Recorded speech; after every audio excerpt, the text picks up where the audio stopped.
I will suggest a protocol by which you can achieve a better relationship to your activities and to your dopamine system. In fact, it will help tune up your dopamine system for discipline, hard work, and motivation. Hard work is hard. Generally, most people don't like working hard. Some people do, but most people work hard in order to achieve some end goal.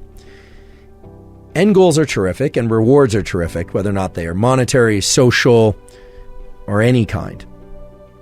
However, because of the way that dopamine relates to our perception of time, working hard at something for sake of a reward that comes afterward can make the hard work much more challenging and make us much less likely to lean into hard work in the future. Let me give you a couple examples by way of data and experiments.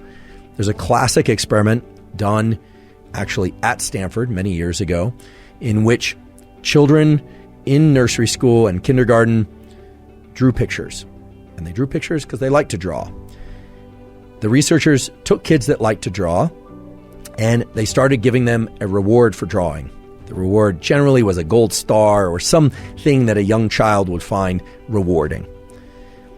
Then they stopped giving them the gold star, and what they found is the children had a much lower tendency to draw on their own.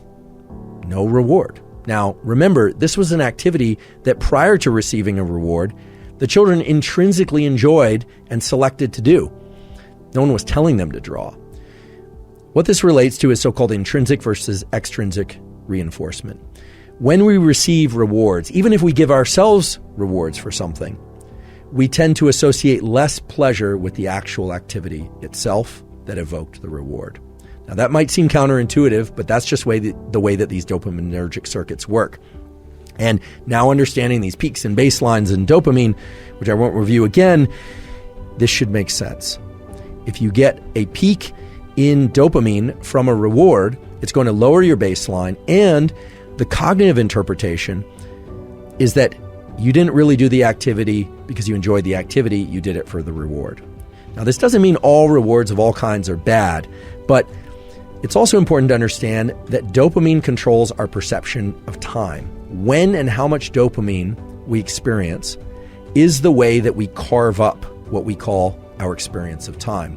When we engage in an activity, let's say school or hard work of any kind or exercise, because of the reward we are going to give ourselves or receive at the end, the trophy, the sundae, the meal, whatever it happens to be, we actually are extending the time bin over which we are analyzing or perceiving that experience. And because the reward comes at the end, we start to dissociate the neural circuits for dopamine and reward that would have normally been active during the activity. And because it all arrives at the end, over time, we have the experience of less and less pleasure from that particular activity while we're doing it. Now, this is the antithesis of growth mindset. My colleague at Stanford, Carol Dweck, as many of you know, has come up with this incredible theory and principle, and it actually goes beyond theory and principle, called growth mindset, which is this striving to be better, to be in this mindset of I'm not there yet, but striving itself is the end goal. And that, of course, delivers you to tremendous performance. It's been observed over and over and over again that people that have growth mindset, kids that have growth mindset, end up performing very well because they're focused on the effort itself. And all of us can cultivate growth mindset. The neural mechanism of cultivating growth mindset involves learning to access the rewards from effort and doing. And that's hard to do because you have to engage this prefrontal component of the mesolimbic circuit. You have to tell yourself, okay, this effort is great. This effort is pleasurable, even though you might actually be in a state of physical pain from the exercise, or I can recall this from college, just feeling like I wanted to get up from my desk, but forcing myself to study, forcing myself. What you find over time is that you can start to associate a dopamine release. You can evoke dopamine release from the friction and the challenge that you happen to be in. You completely eliminate the ability to generate those circuits and the rewarding process of being able to reward friction while in effort if you are focused only on the goal that comes at the end, because of the way that dopamine marks time. So if you say, oh, I'm going to do this very hard thing, and I'm going to push and push and push and push for that end goal that comes later, not only do you enjoy the process of what you're doing less, you actually make it more painful while you're engaging in it. You make yourself less efficient at it, because if you were able to access dopamine while in effort, dopamine has all these incredible properties of increasing the amount of energy in our body and in our mind, our ability to focus by way of dopamine's conversion into epinephrine. But also, you are undermining your ability to lean back into that activity the next time. The next time you need twice as much coffee and 3 times as much loud music and 4 times as much energy drink and the social connection just to get out the door in order to do the run or to study.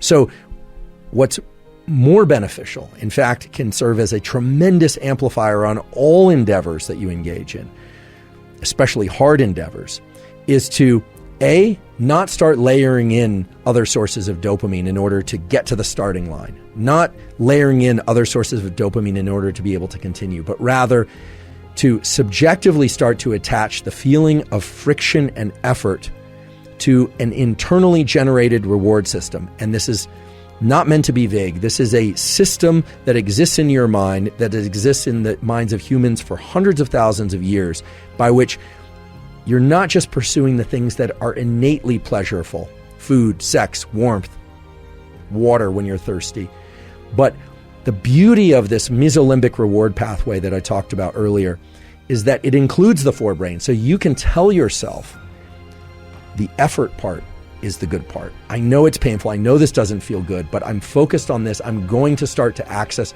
the reward. You will find the rewards, meaning the dopamine release inside of effort, if you repeat this over and over again. And what's beautiful about it is that it starts to become reflexive for all types of effort. When we focus only on the trophy, only on the grade, only on the win as the reward, you undermine that entire process. So how do you do this? You do this in those moments of the most intense friction.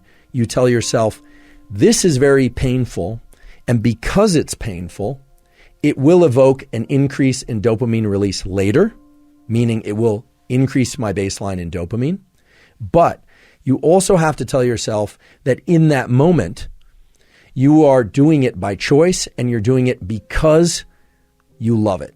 And I know that sounds like lying to yourself, and in some ways it is lying to yourself, but it's lying to yourself in the context of a truth, which is that you want it to feel better. You want it to feel even pleasurable. Now, this is very far and away different from thinking about the reward that comes at the end, the hot fudge sundae for after you cross the finish line. And you can replace hot fudge sundae with whatever reward happens to be appealing to you. We revere people who are capable of doing what I'm describing. David Goggins comes to mind as a really good example. Many of you are probably familiar with David Goggins, former Navy SEAL, who essentially has made a post-military career out of explaining and sharing his process of turning the effort into the reward. There are many other examples of this too, of course. Throughout evolutionary history, there's no question that we revered people who were willing to go out and forage and hunt and gather and caretake in ways that other members of our species probably found exhausting and probably would have preferred to just put their feet up or soak them in a cool stream rather than continue to forage. The ability to access this pleasure from effort aspect of our dopaminergic circuitry is without question the most powerful aspect of dopamine and our biology of dopamine. And the beautiful thing is it's accessible to all of us. But just to highlight the things that can interfere with and prevent you from getting dopamine release from effort itself, don't spike dopamine prior to engaging in effort. And don't spike dopamine after engaging in effort. Learn to spike your dopamine from effort itself.